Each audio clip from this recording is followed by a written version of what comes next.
and welcome back to episode number 4 of the International Greenkeepers For Hire podcast. My name is Bradley, I am your host on this podcast journey, and it's nice to have you all back. And if it's your first time listening to the podcast, please do go and listen to the other ones. We've got some fantastic content, and we do have some more coming up obviously as well.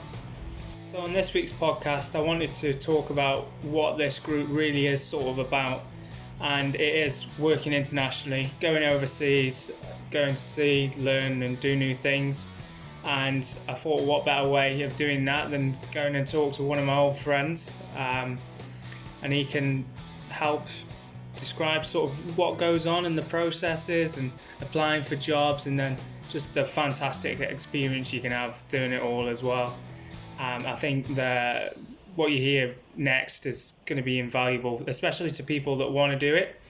The young people in the industry that are looking to go and work abroad but aren't quite sure, and what can I do and where can I go. So you can listen to this podcast and get some inspiration off Dan and the things he's done. You can get an idea of what we've got going on here, and this is exactly what we strive for. We want people going away and learning new things, coming back home, implementing it and having a good time as well. So the only better way than me actually telling you how working internationally is to have someone tell you the things that he's done and the experience that he's had. So today I have with me Dalton. He's an old friend of mine. We used to work together at the Belfry back in 2016, 2017 on the job. We occasionally got a chance to have a good chat, especially during the winter days, and one topic that always cropped up was Dan working overseas. And it's part of this that Dan inspiring me to go and follow suit and work overseas too. Hello. So would you like to tell me a bit about your background, Dan, and how you got into greenkeeping? Yeah, it's a bit of a different story than I think to most other people. Initially, I kind of worked in the snow sports industry, so I'm really big into skiing. And back in 2012, I think it was, I was doing ski seasons over in Canada. Initially, I only planned to stay out for the one winter season, but I fell in love with the place, ended up having a 2-year visa anyway. And then once the snow decided to all melt away, I realised that I needed to get a job for the summer. And the town that I was in, so I was over in British Columbia in a little town called Kimberley, and around the area, absolute tons of golf courses. So is what a lot of the ski bums used to do over the summer, just go over onto a golf course and work away the summers there. So it kind of developed from there really. I didn't really see it as much as a career at the time. Because for me it was just like for everyone else, kind of just like a summer casual job. Yeah.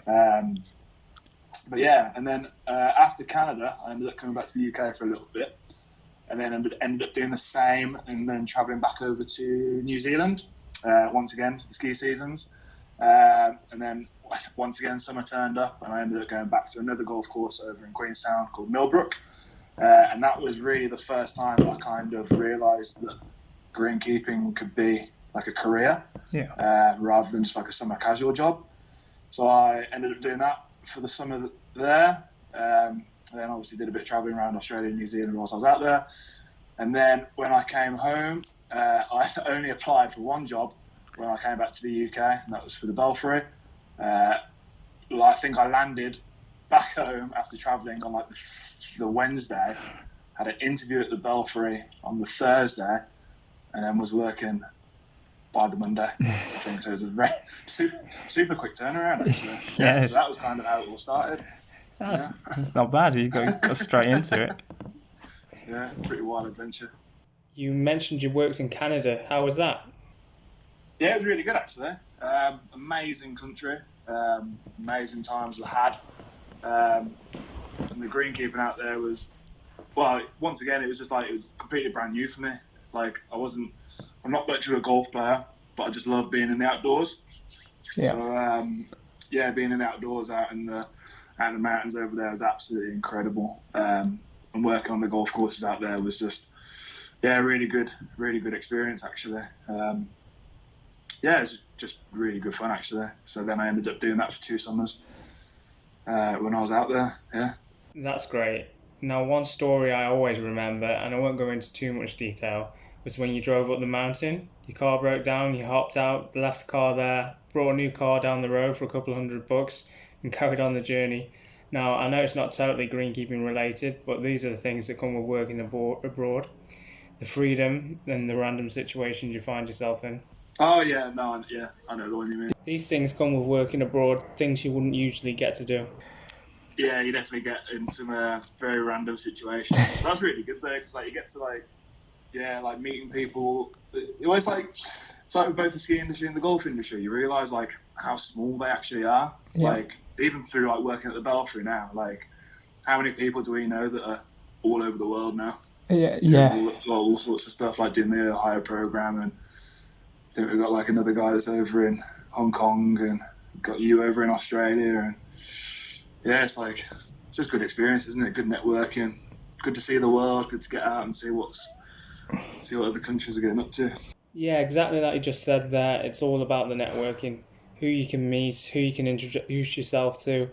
People shift around, jobs, doors open, opportunities come by overseas and back home. It's such a great thing to do.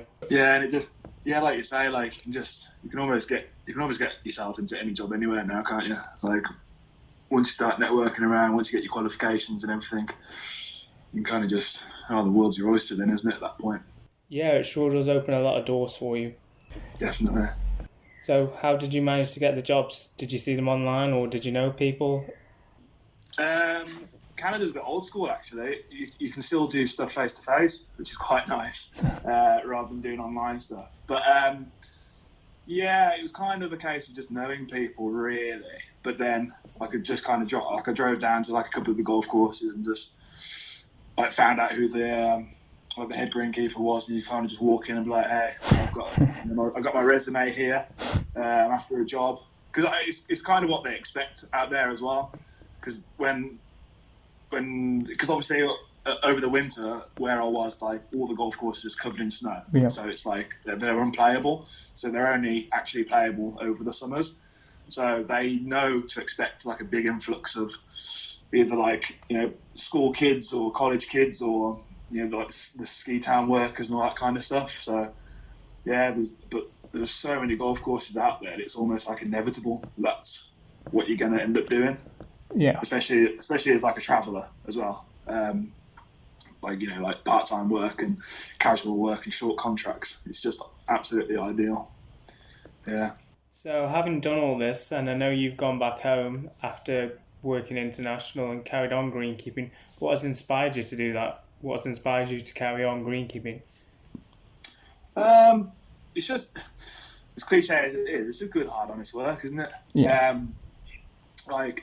Like I said, I've always been involved in like active work, outdoor activities and all that kind of stuff. And let's be honest, it's way better than sitting inside an office, isn't it? Exactly.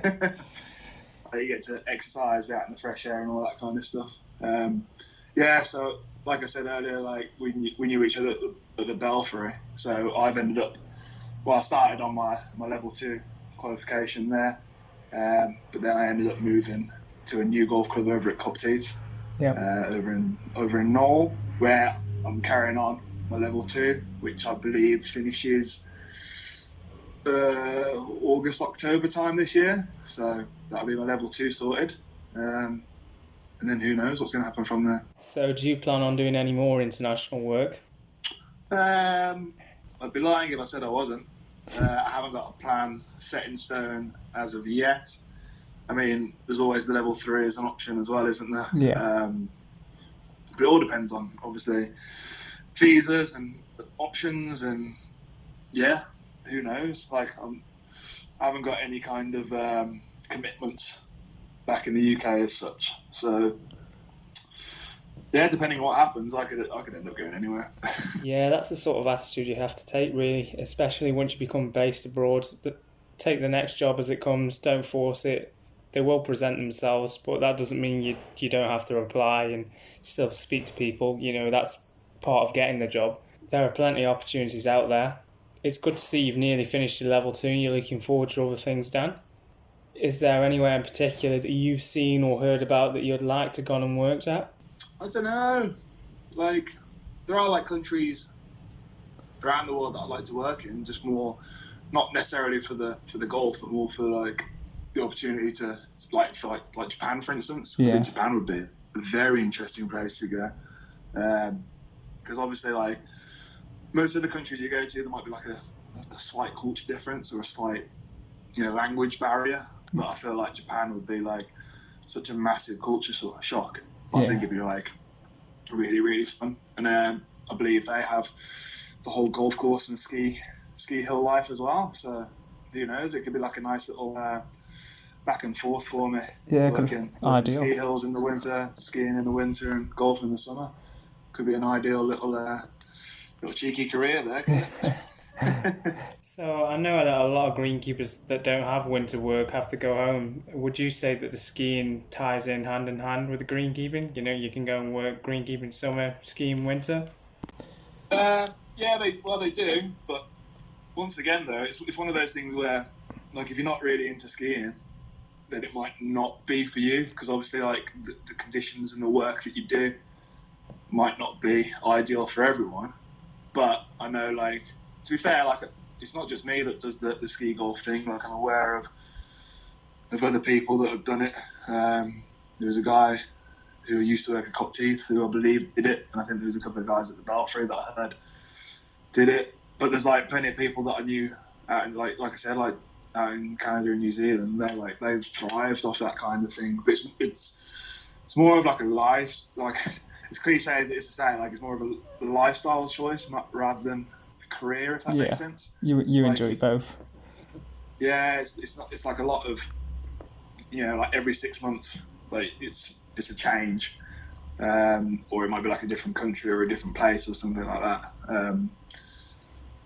So it's not necessarily for everyone, but but for me, it's just absolutely fantastic. It's just like a great way to see the world and have a good time doing it.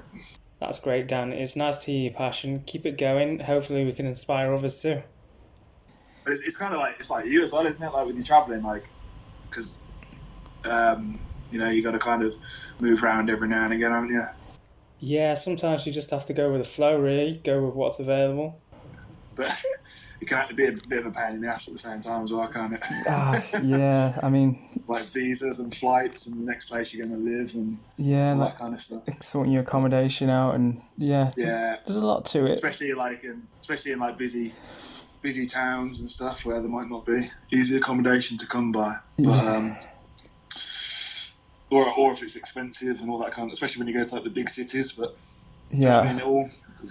pros and the cons, isn't it? Yeah, the good with the bad, the rough with the smooth. Exactly. You get to go and live in these places and work in these places. So it's well worth doing. Yeah, even if you only do it for like a couple of years, right? Like, just to get the experience. It's always good. Yeah, I think that's what a lot of people do. Obviously, you get the people that stay, but a lot of greenkeepers just do 2 to 3 years and then go home. Especially for like the younger greenkeepers as well, actually. It's probably like the best time to do it. Like, when you've got literally no commitments at all. Go and do like a couple of years. Go and see the world. Go and see how other countries do stuff. Different greenkeeping methods, different, management ways and all that kind of stuff. It's actually like a really insightful... It's almost like an education in itself, really, isn't it? Yeah, it sure is. Because I'm sure the amount of stuff you've learned in Australia and the amount of stuff I've learned from Canada and New Zealand, it's kind of good to then implement them when you go to like a new place that might not know of these methods. Yeah, exactly. Including the knowledge you can take from these places you're working abroad to as well. Well, it's been great talking to you, Dan. Thanks for being part of the podcast. All the best for the future. Hey, you too, man. Always good to catch up. Yeah, thanks for being part of the podcast. No worries. So, as many of you already know, we have a Facebook page. We do also now have a LinkedIn page if you want to follow us on there. We're hoping to get the same content shared on both. It's just a little bit difficult managing so much social media. So if any of you would like to get in touch with me, please do. You're more than welcome. And, have a chat about where you could potentially work, how you can get visas.